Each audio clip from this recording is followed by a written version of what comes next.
And we are in the month of December, and I am so happy that we are. I love the month of December. I love it whether the things that are going on in my life are happy or sad. I still love it because it just makes everything, I don't know, just makes it seem a little bit better. I've thought it was very interesting this year that people were putting up their Christmas decorations earlier. Even those who were like holdouts for after Thanksgiving, a lot of those people were putting up their decorations earlier or putting out their lights or at least just setting up a tree or something. And I think that we needed that. We knew that we needed a little more Christmas spirit. So I don't know. I just think that's kind of sweet. It does say something about what that can bring to our lives if we let it. I don't know what your thoughts are. Yeah. Lindsay Watkins said just a feeling of hope. Yes, and we need that. We need that feeling of hope as we move forward. And I think about that. I think about, because we know that we have this wonderful Christmas season and all those things, but at the same time, we know that there are a lot of people who are really sad during this time and really struggled during the Christmas season. And so I'm aware of that too. And I think it's a good thing to remember that so that if you have an opportunity um, to look around you and try to brighten up people's lives in some way, that we can do that, take advantage of those opportunities. And Michelle, I'm so sorry you're very sick. I'm so sorry. And I also wish you very speedy recovery. Not a fun time to be not feeling well. So anyway, any thoughts about just anything? I'm not going to give you a topic or a heading, but just anything. Anybody have any thoughts they want to start out with? Yeah, Melissa.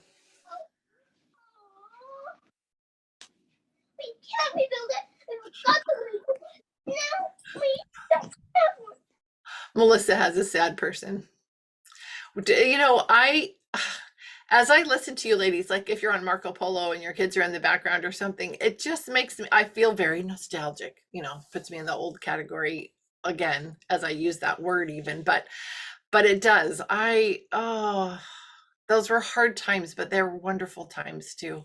And I remember, I'm that woman that'll come up to you in the grocery store and say, I know this is really hard right now, but years later, you'll look back and you'll be so, you'll realize that these were some of the best times, or I don't know, one of those stupid things. I'm that person. And a lot of times women respond positively to that, but I've had some respond really negatively, or I've had people share with me that when that happens to them, that they just feel more overwhelmed, which is never the intent of the person that's giving you that, what we think is hopeful message. But it's so different. Where you are determines how you receive a message, right? The things that are out there that can be helpful to us, they're only helpful if we're in a place where we can receive them. And the thing I've been thinking about so much is how is the fact that bringing these beautiful things into our lives, into our hearts, is helping us be more receptive to the positive and the good. Are you continuing to feel that as you move forward? Are you continuing to add positive things? I'm curious. I had to start a new notebook. I have notebooks with all the things we've been saying in our meetings over all this time. But look, I just grabbed a new one, not even paying attention to the colors. Oh, how cute is that? So this is last year's and this is this year's. So we're getting to start a new notebook of all the things that we discuss while we're here together. Anyway, any thoughts? I'm going to be slightly negative here, but that feeling of, yeah, you feel hopeful and you feel more receptive to things when you're putting, like, I don't know, taking good things. I almost seem to notice it more when I'm not getting it. Then I'm like, oh, how do I get back to that? Because I didn't realize I had it till it's gone. I've just been struggling lately to just feel like I'm not enough and I can't do enough. And then, yeah, like you said, those comments when people are like, oh, you'll look back and realize these are good times. I'm like, how do you know? How do you know I'm not gonna look back and be like, that was the worst? And mom was just so like distracted and like how, I don't know. It's just sometimes we struggle and but I think it's a good thing. And I've been really clinging to a talk called Divine Discontent, where we take that feeling of like, "Oh, I don't feel like I'm enough." And it depends on what we do with it that matters. Like if we take it and go, okay, how am I gonna move forward in faith and move in the right direction? Or am I just gonna sit here and wallow and focus on myself and have all that self-pity and just me time so I can, feel better or whatever? That's not going to help us. That's just going to continue to make us more discouraged. But taking that discontent and making it a divine feeling of, okay, how am I going to be better? What am I going to bring back into my life or bring into my life that's going to help me move forward with hope and more confidence. No, I love that. I love that. I think that's so important. I think so much of this life is about catching ourselves and then redirecting so that we can go back to being open to the light and the goodness. I think that's true. I'm glad you shared that, because there's going to be a lot of getting into a negative space during the holiday season, because it happens. You're disappointed about how things go, because I think during Christmas, it's one of the hardest times to not have expectations, of ourselves and of other people. And that always goes awry because we don't even do the things that we want to do ourselves. We can't, and so how can you hold other people around you accountable for your expectations? Yeah, Lindsay. Yeah, I was just going to say there's all these extra things during the holidays that are joyful, but at the same time, you're like, am I buying the right presents? Am I buying enough presents? Have I decorated enough? Are we doing enough Christmas crafts? Did we bake the sugar cookies? All these things that you think we need to do. And it's hard to narrow it down to, okay, what's truly important? How do we measure our success or something based on what? Like, there's so many things that we're like, it's just all this extra stuff, I think, laid on us as mothers during this time of year. Right. And I know we talked about this last year, and we talked about how do we get past that? How do we not have so many things? And I remember one of the things we talked about was asking our families, what do you want? What makes Christmas for you? What is it that you want us to do most? And do you guys remember that we were surprised because we went and asked those questions, and then we came back the next week, and we were actually surprised at the things that our families felt were must-haves. They were not the big things that we felt overwhelmed about. Does anybody recall those conversations? I don't want to hog all the time. I'll let somebody else answer in a second, but I am just so glad you just reminded me of that, because I had completely forgotten that we discussed that. And now I'm remembering the things that we talked about. And it was like the lights. I think most of our children said lights, looking at the Christmas tree lights, going and looking at lights in the neighborhood. And so I'm really glad you reminded us of that. Yeah, anybody else have rememberings about that? I saw Lindsay Watkins nodding about the lights. It's funny because I just thought about that with my husband's job being the way it is. When he's not working, he's not getting paid. And so we knew that he was going to be off for the month of November.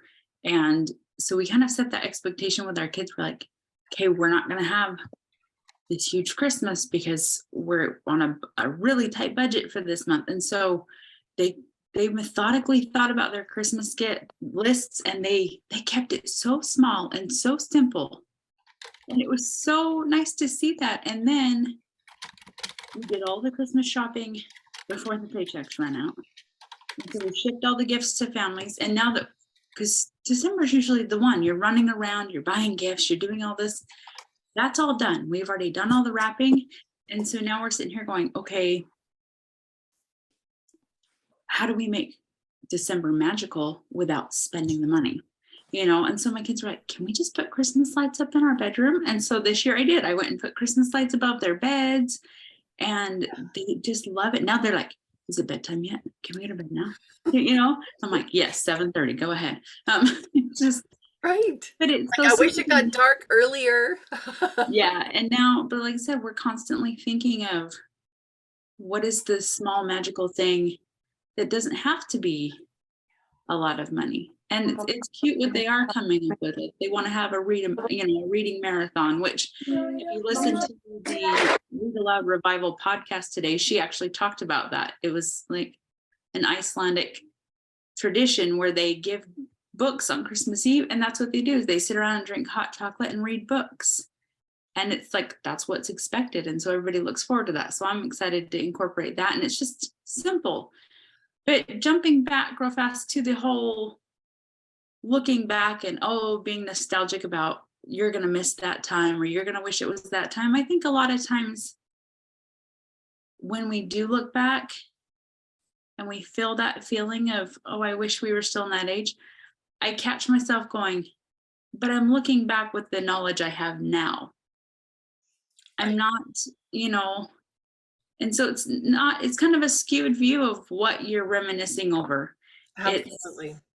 And I think just like Lindsay said, just taking that knowledge of what we have now and applying it to where we are now, instead of saying, oh, I should have done it then, we'll do it now and then move forward that way. So it is something when you do look back, you are going, I did do it the right way. I wasn't so overwhelmed because I know what I'm doing now. I don't think anybody knows what they're doing now, but I was saying you always look back and you're just like, oh, I would have, could have, should have, but I didn't know that then.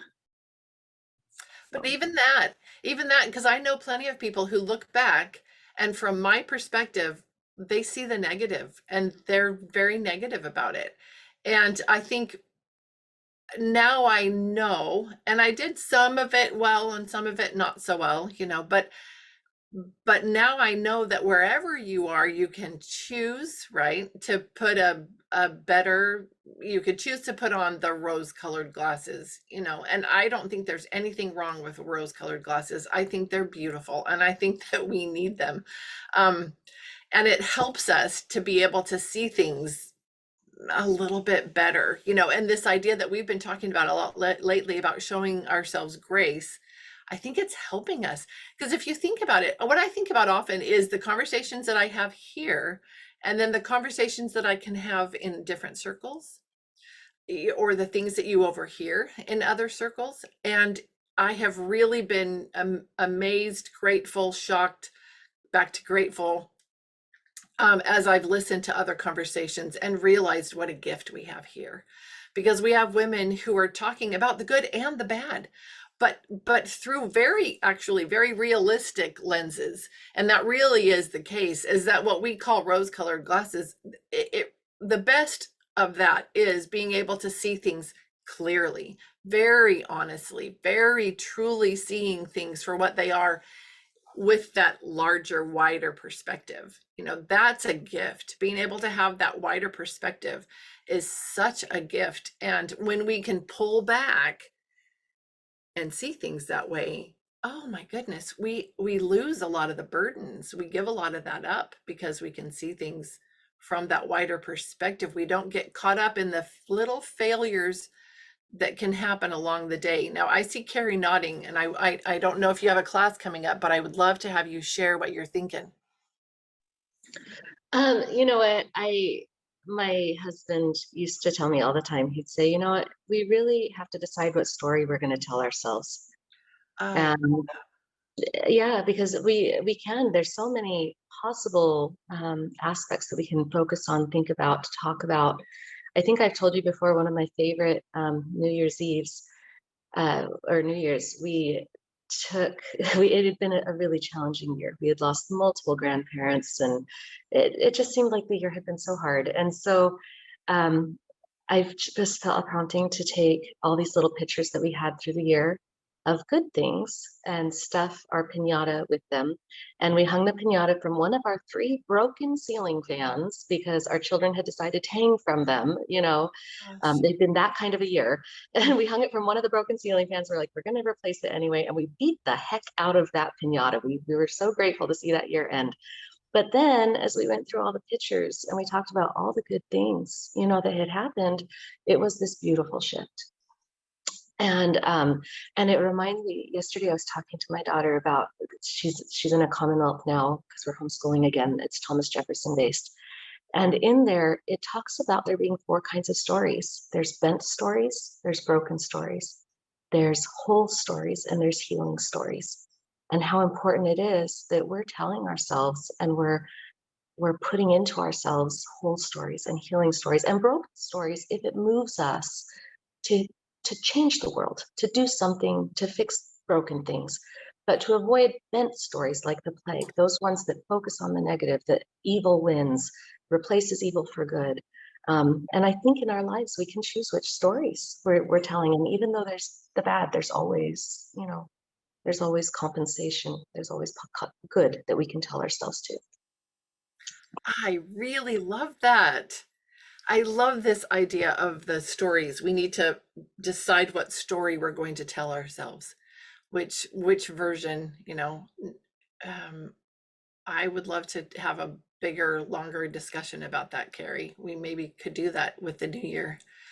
I love this idea. And how about you guys? How did you respond to that idea of needing to decide what story we're going to tell ourselves, and then understanding that there are these different stories: bent, broken, whole, and healing? Yeah. Oh my goodness. I love that. That ends up being so much. If you think about the conversations you have with people, yeah, we're all in those different places. And you know, when you're having a conversation, well, I need to be careful what I say. When you're having a conversation with a person, you want to be able to be real. You want to be able to be genuine. And so often you don't know if you can. You don't know if it's a safe place and you can be. You don't know where that line is, you know, to being able to sharing with another person and being genuine, but not scaring somebody away. You want to have real conversations and have people be comfortable with you being able to share, them being able to share things with you. And then you're all in different place. You're, you know, I might have a very broken story and I'm trying to have a conversation with somebody who is healing, you know, I don't know, but it's just kind of wonderful to be aware that people are in different places as we're having conversations too. I don't know. That was just a thought popped in my head, very kind of maybe out here, but I'd love to know if you have any thoughts about that, Carrie, or anybody else. Yeah, it's super hard to be vulnerable.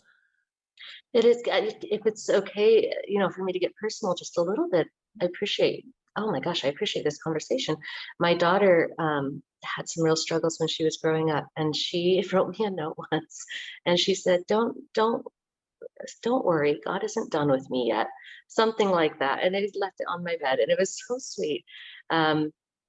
But I think it's helpful for us to remember that we're in the middle of our stories too. And it might be right now, it might be a broken story, but it's only because it's not done yet. Because in the end, we know that all of our stories are going to be victorious and all of our stories are going to end wonderfully. And so I don't know if that helps too when we're talking to each other, to acknowledge for ourselves, yeah, right now I'm in a messy part of the story, but it's not done yet. It's okay. I mean, you know, my brother was incarcerated for a lot of years for some things that he did in our family and outside of our family. And oh my gosh, talk about a messy story, right?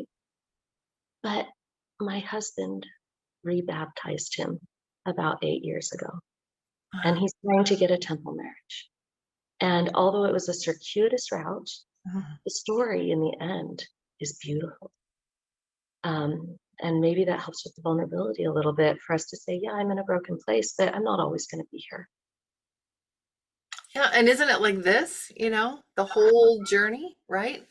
You know, we're doing okay. We're, you know, we're a little more bent and broken and we're doing, you know, but I mean, I kind of feel like I'm in constant healing, you know, because just up and down and up and down. And that's okay. Gosh, I think that whole perception, I mean, I think we've lost very wisely, healthily, we have lost the perception that any of us are whole, you know, and or that we need to be, or that we could do that on our own. We don't try to put a picture out there of, you know, like I'm doing so great. And because we're vulnerable here, you know, and not to the like spilling our guts and sharing all the gory details, you know, of things, but just being able to share, hey, I'm struggling, this is hard. um so much good happens here because of that, because there's real sharing and real talking, I guess. And I don't think that's a very common thing for women, which is sad, because I don't know. Do you feel like it's helpful to be able to chat with women who are real? I mean, I think you do. I don't think you'd come here on a busy Friday morning if it wasn't. And it's not me. Nobody's coming here for me. I mean, you're my friends. And so, you know, I want to see you, you want to see me, I think. But a way bigger part of that is that we come because there's something here for us, something we can share, something we can give. Hello, Linnell. Do you have thoughts you want to share? No, not yet. Okay. So what do you think? I think it's a common thing that we as women need, and it's just kind of become uncommon in our current society for people to feel like they can be vulnerable because of all the barriers we've put up. And it reminds me of that article. I think it's on, at least it was on the homepage of the Mothers of Influence. Something about a village. You know what I'm talking about? How we used to you know, raise families in more of a village centered way, where, you know, the women would go wash together and stuff and talk, and we were just, the families were around each other more. And now we're more secluded as families within the society and kind of doing our own thing more. And so it's just not as much of a natural part of people's lives to be open and vulnerable. But I think that it's something that we need. Yeah, I agree, Melanie. And I'm glad you brought that up, because that's exactly the story I was thinking of. My mind goes to that story because I love it. I love that reminder that we as women need each other. We like to gather together around the rocks by the river, you know, scrubbing out our clothes. This is our Friday mornings, and it's where we want to be. And we each get something out of it, myself included, so much. And I'm grateful for it. I'm grateful for you. It has changed my life, and I've watched it change some of your lives as well. Or it's been a gift, you know, in your lives to be able to have this opportunity to connect in a very real way, where it's so odd to me. I bring it up all the time. I'm sorry, I'm sure you get tired of hearing it, but that we can so beautifully connect virtually, better than some of us are connecting in person with the people around us, because we just haven't found those people yet. I believe they're there. I believe we each have neighbors or somebody in our ward or a friend, someone nearby that is going to be another one of these women in our lives. We just maybe haven't found her yet. So keep looking, keep your hearts open for that, because I believe that Heavenly Father knows that we need this more than ever, and we're going to need it more as time rolls forward. And so he'll provide it. And if nothing else, we have this, which is just amazing. Do you ever talk to other people you know about this connection that you have, these friends that you have, these opportunities you have to talk about real things? And if you do, you learn that they don't have this, or their conversations are superficial, or perhaps your conversations with them are superficial, and you wish that you could have something deeper. Anyway, I don't know. I've just been thinking a lot about that lately, about how sweet it is. Yeah, I have a sister and a sister-in-law, and I'll mention it to them, like, oh, I was talking with my mom group on Friday, or I'll say something about it, and they don't have anything like this. So I've invited them, but they just aren't in a place yet where they feel like they're, you know, welcome or belong, or I don't know, but it makes me extremely grateful for you ladies that I have this place. And yeah, I have friends that are in a similar place.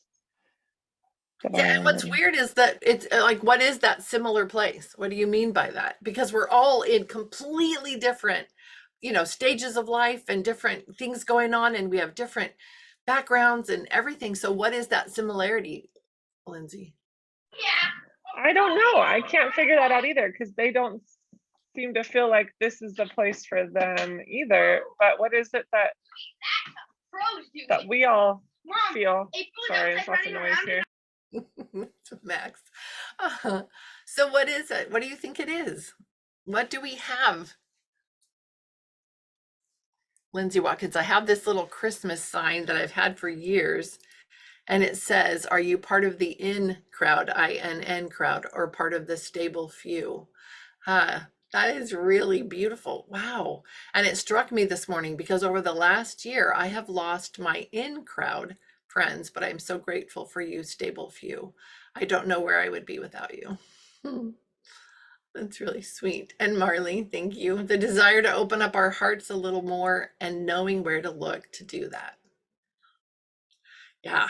And aren't we so blessed that we've learned that going with that desire to open up our hearts a little bit more, or feeding that desire, with these beautiful things, and then knowing where to look, knowing what those resources are that help our hearts feel better. And Cadence is here. I'm super glad you're here, Cadence. Do you have a moment to share? I was typing. That's what I thought. I was just going to say that I think we're all seeking truth.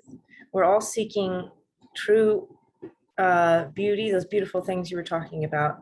And I don't know, our hearts just really want that. And so our hearts are resonating together with, I think, this common desire. I can't really put words to it, but that's just what came to mind. Yes, you can. You just did. Cadence, you're so funny. You'll say that. You'll say things like, you can't. But you just did. Our hearts are resonating. What'd she say? What'd you say? Our hearts are resonating. I don't know what I said. Stop yelling just a second. Okay, they're so cute. Our hearts are resonating. Did she say our hearts are resonating together? Our hearts are resonating. Oh, come on, Lori. But they are. Our hearts are resonating as we're here together. And that is so beautiful. Okay, I really like that. Can you tell? I love that, Cadence. That was beautiful, but that's what happens when we're here together. Marley also shared the arts and the things that Marlene teaches. The things that Heavenly Father provided us with are huge. People don't get it until they feel it. Seeking truth, Cadence said, seeking true beauty and heart learning. Our hearts are resonating together with those desires. Thank you. Oh, yes. And like Cadence has said before, especially when you don't have another person there close that you're having these conversations with, oh my goodness, you yearn for these conversations. You yearn for these opportunities to share with someone who gets it, somebody who is feeling something like what you're feeling. So I also just love that we're part of each other's lives for a few minutes. Like I love right now seeing Melanie and her girls as they're, I don't know, Melanie's ironing maybe like a tablecloth, something, they're getting ready for something. And I know that like she had a bunch of family in town that I think she had them all for Thanksgiving. And I love that we're feeling more like we can do these things. We can have people in our homes. We can bring people into our lives because we feel like we have something that we can share with them. We have something we can invite them to do. I love this idea of inviting people to act, inviting someone to come and see what we have to share with them. And not everyone's going to come at first, or so many times, like with Lindsay, I know her sister and sister-in-law. And I think for so many, it's that they live in the social media world and they feel like, oh, I can't just show up. What if I'm not wearing the right thing? What if I don't say the right thing? What if I don't look right? What if I don't fit in? All of that worry about that and measuring up. And I hope no one feels that when you come here. I hope once you come here that you feel like, no, there's none of that. I mean, I do things like this, okay, just so that we're clear here. I have Christmas pillows here and a little light up Christmas tree because I love Christmas. You should see my house. You should see how many bins, crates and things come down out of the attic. We crawl into a little hole doorway and have to feed these boxes out. And we're all willing to do it because Christmas is magical and we love it, but it's nuts over here.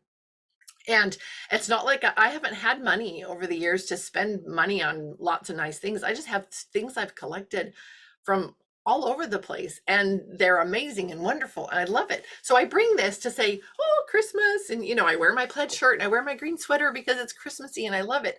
But I'm not trying to set up some Instagram worthy thing. Obviously, I have a surfboard, I have Beatles records, I have a lava lamp. I'm not trying to make this perfection or some kind of something. I'm just being real and being me. Hey, let me add my Christmas craziness to this whole mix of everything, and in a very imperfect way. And let me just be here with you and be cheerful and happy.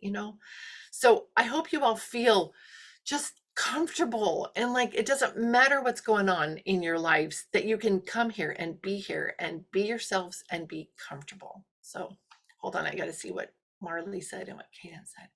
Okay, Marley, can you read what you, oh, well, maybe not. I'm going to read what you shared, and then I would love to have your thoughts about that.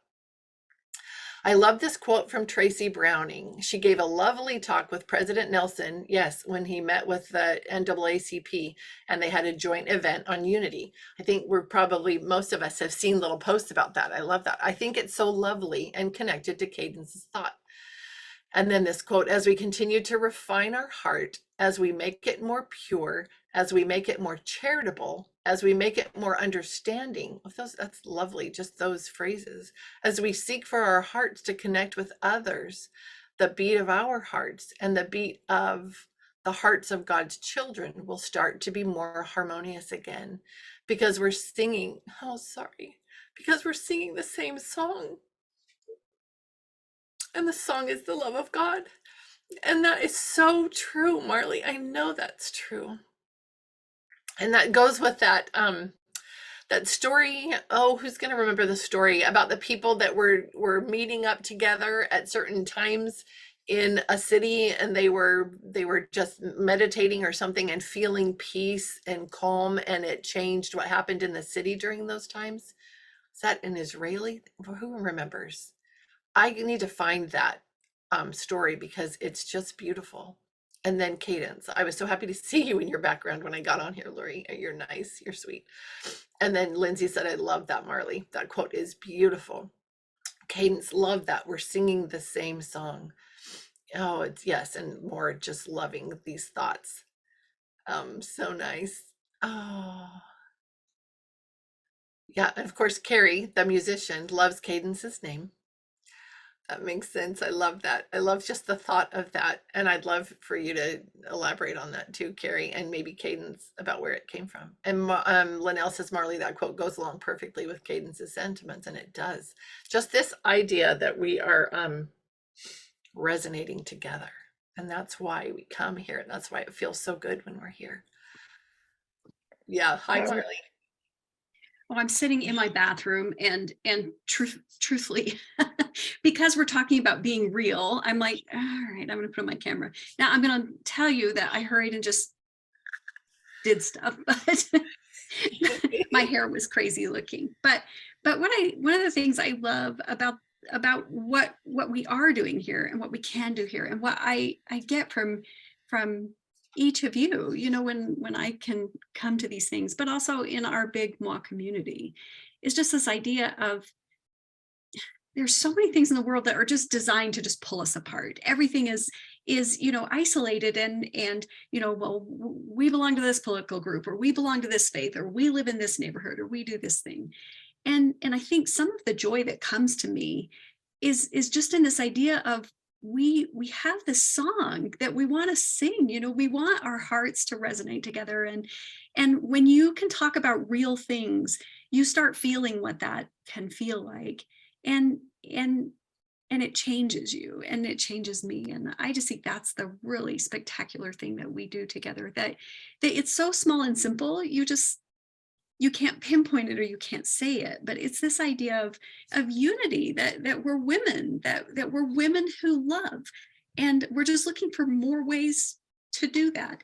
And especially with the love of God, that we want to draw more of that through us and have that capacity. So just thank you. Thank you for letting me be real, and thank you for being so real, and just for what you do here and in your life and everywhere. That, to me, that's what binds me together. Is I don't care that we're alike in any other way except we love. I think that's beautiful. I love it. Okay, Carrie. So I remembered a talk that President Holland once gave about how we are all, we're all trying to play the same song, but we don't have to be the same instrument. So, we bring our differences and we bring our different sounds and we bring our different peculiarities or whatever, but we are striving to sing the same song, to play the same song, to be in resonance with one another. And I love that to pieces. And then something else that I've been realizing in this last year is that as I'm experiencing these real authentic relationships, and kind of for the first time, I'm quite a perfectionist, and so letting down my guard doesn't generally happen very easily. But I've realized that I'm more authentic with my Savior as well, and with God. I think I was very much about kind of superficially trying to check all the boxes, and anyway, with even my Savior, and this experience of being more authentic has nourished that relationship as well. I think that's a really important point to make, or realization to have. And I agree. I feel like that has happened with me too. That relationship is different. And definitely, I think that more authentic, more genuine. I'm much more real with Heavenly Father and with the Savior than I have been ever in my life. And you're right. It's coming from learning how to make these more genuine connections, at least in part from that. So I love that you shared that, Carrie. Thank you. Okay, we have chats popping up all over the place. Oh, you guys are so sweet. And Ida, welcome. Wait, yeah, she's here. Okay, good. I have to tell you, this whole thing of having to admit you, they made me add a safety feature on. So I thought that would probably be the easiest thing. It's so much fun because even more than just your faces popping up, I have to click on each one of your names, and it's like I'm opening my door and I'm letting you in. And it's just, as your names pop up, I just think, oh, good. Oh, great. Come on in. It's just really fun. I love it. I love it. Okay. Very funny. Your conversations about washed sheets and all the things, washed faces, hair, all the things. I love it. Yes. Okay. So Lindsay Watkins, you put this up somewhere else, I think. Oh yeah. You had it in your story on Instagram. Listen to Brooke Snow's latest podcast about our connection with God. So good. Okay, ladies, really, truly, Brooke, and I'm anxious. I'm going to meet with her at some point in northern Utah. I'm going to have to grab Marley, take her with me, and go up there and meet her. She's friends with another mom that's a friend of mine up there. And I need to talk with her, and I need to share with her more of what it is that we're doing here, because it's what she's doing. I mean, she's engaged in this work too, and I love it. I love that Heavenly Father has put women out there sharing light and goodness and beauty and truth, and it's fabulous. So Brooke Snow, it's definitely someone to keep on your playlist if that's something that you do. Oh yeah, I have thought about that, Lindsay Watkins, but she needs to be our Friday guest one day. We need to do that. I kind of want to meet her first, to like, I don't know, break the ice, something. Why do I think that? I don't know. And then Marley, I was going to tell you that Jenny Ulrich of 1,000 Hours a Day, I think she's gotten so big now that I can't reach her because my messages just don't go to her, or I'm there could be other factors. I don't know. I don't know. But when she came on, when we had our meeting with her as a guest, she was in her bathroom. So Marley, there's nothing to feel bad about being in your bathroom. She had to go hide out there because it was her only quiet place. So Ida, how many kids do you have anyway? Look at all those stockings. holy cow. I'm just kidding. We know, but I love that. What happiness is that to have all those stockings hung up behind you? That's just really fun. I love it. I love it. Okay, Melanie. Yeah. So in the interest of being real, since you guys saw me, taking care of my decorations and looking all I love it. great stuff. So as Lori mentioned, I was supposed to host a whole bunch of family this week, right? Or this last week.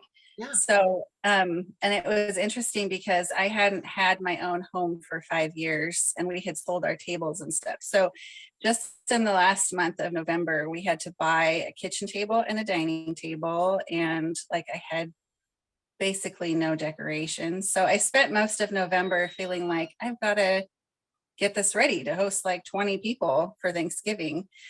So I spent so much time every day like research, and I've spent enough time decluttering my house that I don't want to bring stuff in just to have it be stuff. So I did a lot of research to like choose stuff that I liked, right? So I spent so much time trying to prepare and going to the store so many times for different random things just to have it be nice. And then my brother called and said his family was sick when it come from Utah. And then my other brother-in-law has been in the hospital and I wasn't sure if they were actually going to come and they didn't come. And then my in-laws got sick, so they couldn't come. And then the day before I got sick, so my parents couldn't even come. So after all that work, it ended up just being our family. And so it was really interesting. Like it was such a letdown after all that time and effort of like planning for so many people. And then we had like way too much food. We still have pie rolled out our ears, but it was an interesting thing for me to feel like, okay, was that time wasted? Did I need to do all that stuff? Did I need to be running around? Was that worth my time? I'm glad I have the stuff now to like to prepare for that many people in the future. And if I had known ahead of time it was just going to be my family, I probably would not have gone to all the effort of like making a nice tablecloth and like the candle setup. I don't know if you saw, we put the candles back on the table. I probably wouldn't have gone to all the trouble, but I'm grateful that because I went to all the trouble, that even though it was just our family, we did have a nice table set up for Thanksgiving. So it's kind of like this weird, I don't know, weird time for me to kind of reflect on what I did. and I think it was worth it in the sense that like, I'm glad I've got the decorations and I'm glad it was nice for our family anyways, even though we were all sick. But I don't know. I mean, there's just that question of what do we really need to do to make it feel like a meaningful family time, and to feel special. Sorry, I was typing. I'm trying to remember to mute when I type. Yeah, I love that. I love that you were given this gift kind of to this opportunity to do those things. Like we're motivated to do those things when company's coming over, right? And then what a blessing your family gets that. Okay, I'm going to be quiet. Carrie. I don't have an answer to this, but I'm just sharing in the wonderful feeling of having camaraderie. I don't do very well doing stuff for my family unless it's connected to some, like for instance, music. I'm a music teacher. I have music recitals. But it's hard to teach my own kids. It's hard to make that time. I have to attach it to something that I'm doing. I just have to attach things so that my family gets in on that too. I'm still working on shifting my priorities and my thoughts and making it so it's okay for my family to take a center stage. And again, I don't have any answers to it really, but I was just like, yeah, Melanie, I'm feeling you there. Okay, I love that. And I love that there's time where we're just what do you call it, validating each other's feelings, just letting each other know I understand. I feel like that too. Marley. Well, now I'm sitting on top of my stairs, so I'm just working my way down the stairs. But Maybe we're going to eventually get to have lunch with Marley. But that is such a great question, is what is essential? You know, what do we need? Because it's causing me to think about, where am I spending my time, and how much of my time, what percentage of my time is spent on when it boils down, what's essential, and what really isn't. Like, we've been talking to the kids about good, better, and best, and then distraction, you know, what doesn't even make the list. And I'm just thinking, even in my time as a mother, where I think so many of these things are good and worthy, and maybe they aren't. Do you guys feel that way? Like holidays, especially, you know, I'm just thinking, what's essential? It's Lindsay Watkins that you're saying, you know, your kids just want to be with just the family, just that. And how many times, you know, are the sugar cookies the essential thing? Or, you know, is it sleeping around the Christmas tree that's the essential thing? I don't know. Yeah. In fact, we talked a little bit about that at the beginning. And Carrie's going to share something. I want to see what you want to share. Oh, just that even for me, like even my church service, you know, it was a higher priority for me than my family. And that took some doing to be like, no, you know what?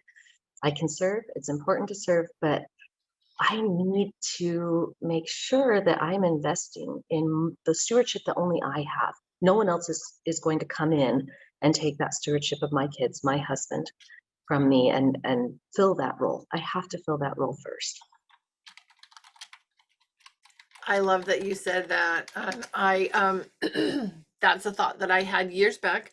I had to have that conversation with myself and my husband, you know, this priority thing. Okay, our family, we're going to be together for eternity. You know, that's the relationship to cultivate. I love that someone brought up, I think it was Melissa, that said that on our Marco Polo, we've had a discussion about curating our lives and making sure that we're focusing on the most important. Oh yeah, Linnell, sometimes we need exterior motivation to get us moving in a certain direction. My family recently moved and I've had the opportunity to furnish my home. I'm putting a lot more thought into it than ever. This time around has been so much more heartwarming and intentional because of the recent things I've learned through Well-Educated Heart. I want to create a space that I love, that feels warm and inviting, where we can create beautiful memories. And I'm okay if I'm the only one who loves it, because it makes me a happier person to be around. Yes, yes. Linnell, what's one thing that you've done in your home that you just love? Is there something that speaks to you so much?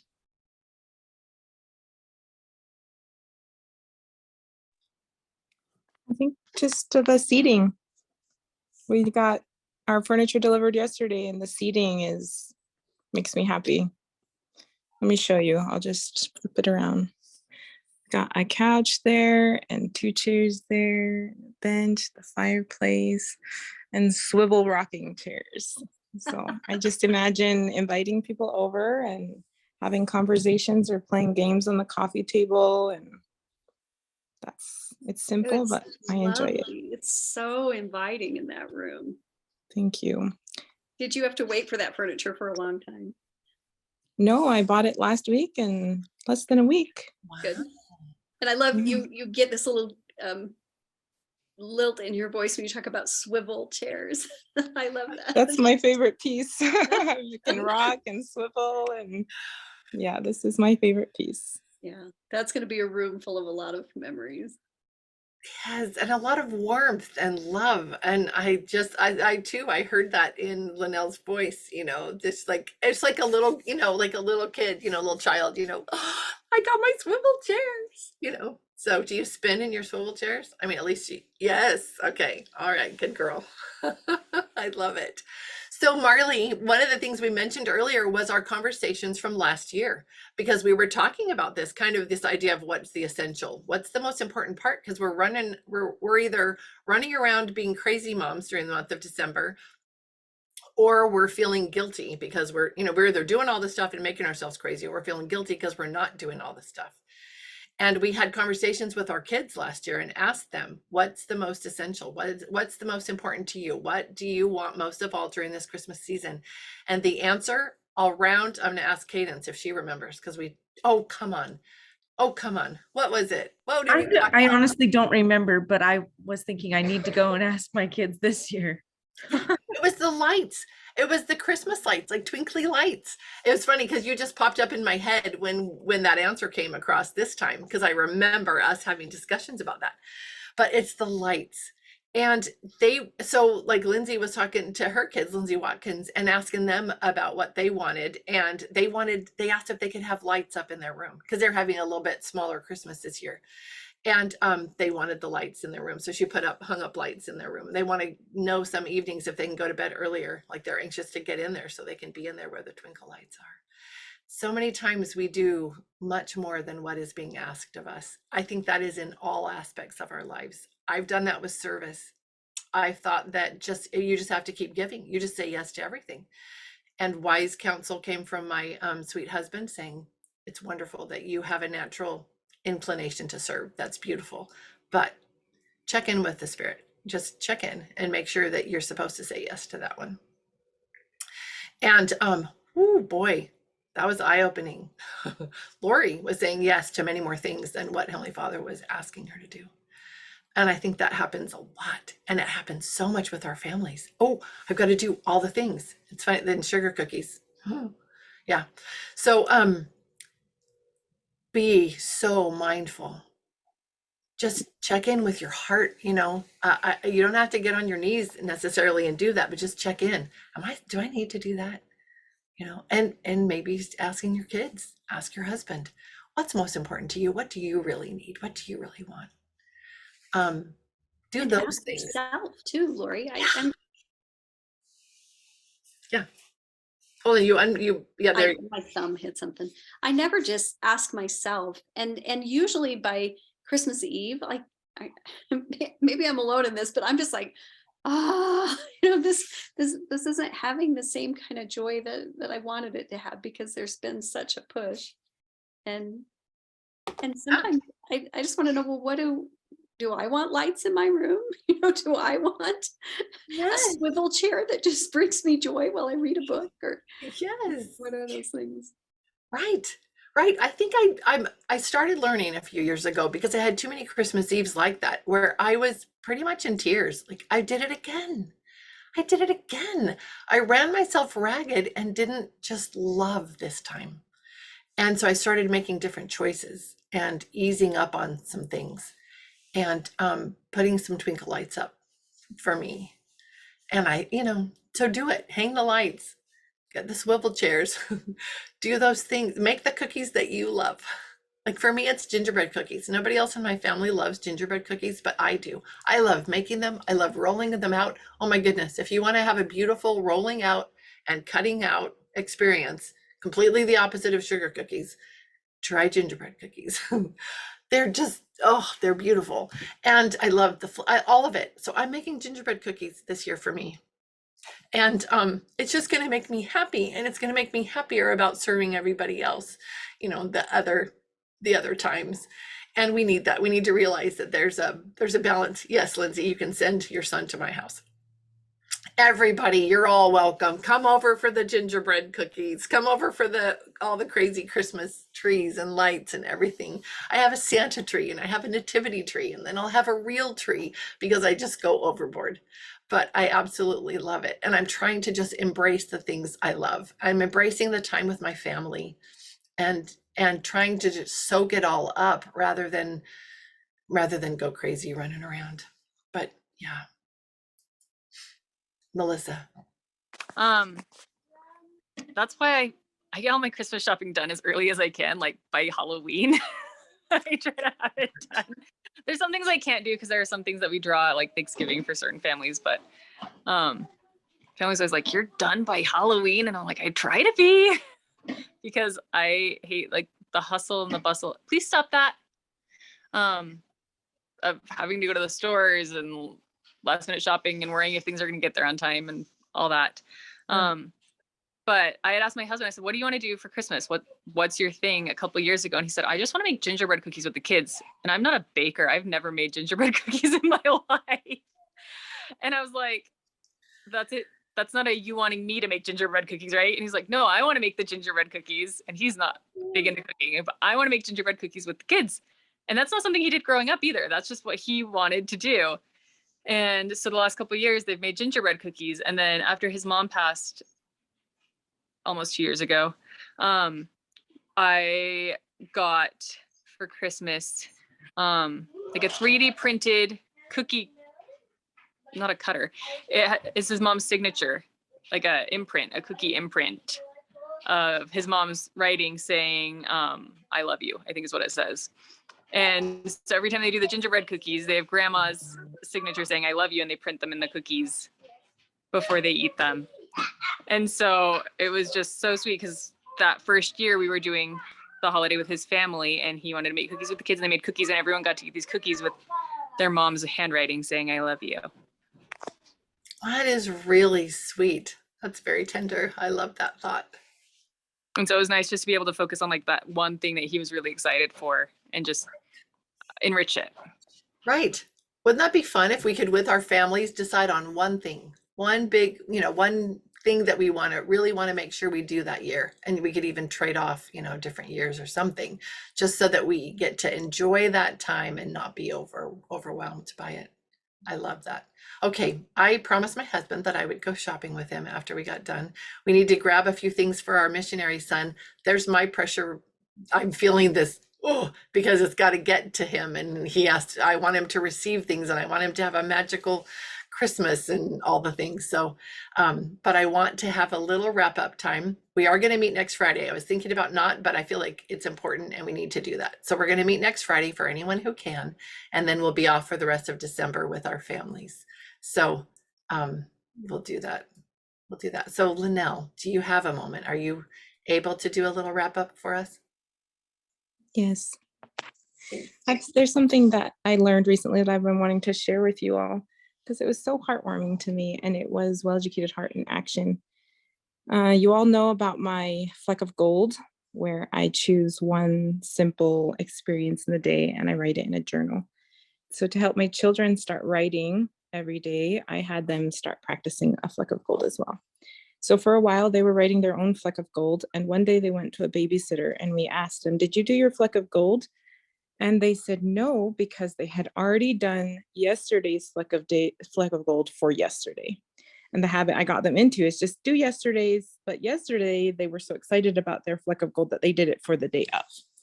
And so now they're stuck, like, I don't have anything to write about. And so it's like, oh, okay, I guess I need to teach a little bit here. Where I told them the purpose is just, I want you to write. And you can write whatever you want. You can write a story, you can write something, a favorite part of your day, you can write anything. And it was really amazing to see how it opened their mind and their imagination. And now it's like they don't have any barriers. They don't have any restrictions. That guideline for some reason was holding them back, where they thought they had to write a Fleck of Gold from the day before. So that's just one side story. And then another side story is that my husband asked my son, he's 7 years old, to help with the laundry. And instead of folding the laundry, he started playing with it. And he told his brothers that he was the laundry monster. And so my husband said, okay, if you're the laundry monster, then you're going to do all the clothes by yourself. And he was just devastated. Like, I can't do this. I'm not capable. I am not going to be able to finish this. It's a whole load of laundry for a family of 6. And he was very overwhelmed. So I was like, how am I going to motivate him? How am I going to get him to do what his dad asked him to do? And I remembered stories, because all last month we've been listening to Marlene's podcast on King Arthur. And so because of the craziness of life, we are getting the minimal, but they're basics and they're enough. So we're listening to stories on Belmont, and we've been listening to King Arthur. And so that was the key. I said, okay, remember the knights of King Arthur, when they were asked to do an assignment, did they complain? Did they say they can't do it? Or did they go? So I was able to reference specific stories about King Arthur and link their attributes and their character traits to what I wanted him to be in that moment. And it's like he lit up and he understood what I was trying to get him to do. Whereas if I had just said, no, you can do it and you have to be obedient and Papa asked you to do this and all of that. No, it was the story that inspired him. And so I was so grateful that we had a month worth of stories that I could draw upon. And we listened to them at bedtime, or we listened to them in the car, or we listened to them at lunchtime, and they ask for them. They want them. And so the next, and so here's the cherry on top, the last part of the whole story is that one day he woke up and he said, Mama, I'm going to write 6 pages tomorrow. And I've only required them to write 1 page. And actually, so for one son, I want him to do 3 sentences. And for Benji, I said, can you do just 1 page? And I'm going to show you what kind of book I have him writing in. It's this kind of book where it's got a spot for a picture and then some writing. And so he told me that he's going to write 6 pages. And I was like, wow, what are you going to write 6 pages about? And he wanted to write his own King Arthur story. And so he spent all day long, took his book with him everywhere, and he was writing his King Arthur version using Sir Samuel and Sir Nathan, and those were his brothers' names, and Sir Benjamin, and it was the sweetest thing. So that is the magic of Well-Educated Heart that I experienced. That is the magic of stories, simple stories to help motivate our children. And even myself, it helps me, because as I think about being Lady Guinevere or my husband being King Arthur, it changes the way that I interact and the way that I treat my children as well, that I see potential in them. I see them as knights, and I see them as valiant warriors who are capable of completing these missions. So I have been so grateful for the resources of Well-Educated Heart and how they're just at our fingertips. We can so easily look at art. We can so easily read poems and read stories, and we can go outside. And that alone is making my homeschooling educating experience for my children.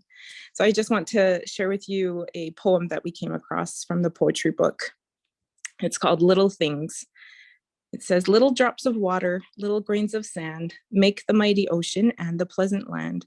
So the little moments, humble though they be, make the mighty ages of eternity. Little deeds of kindness, little words of love, help to make earth happy like the heaven above. I love that. I love that. Thank you so much. And what a beautiful story. Very motivating and encouraging story. I love it.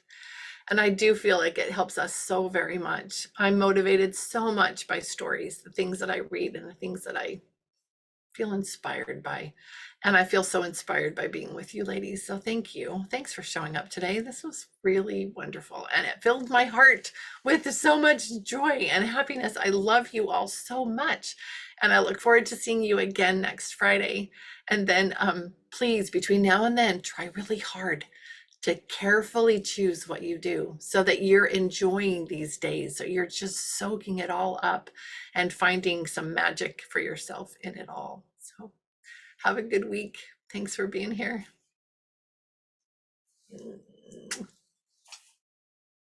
Ah, yes.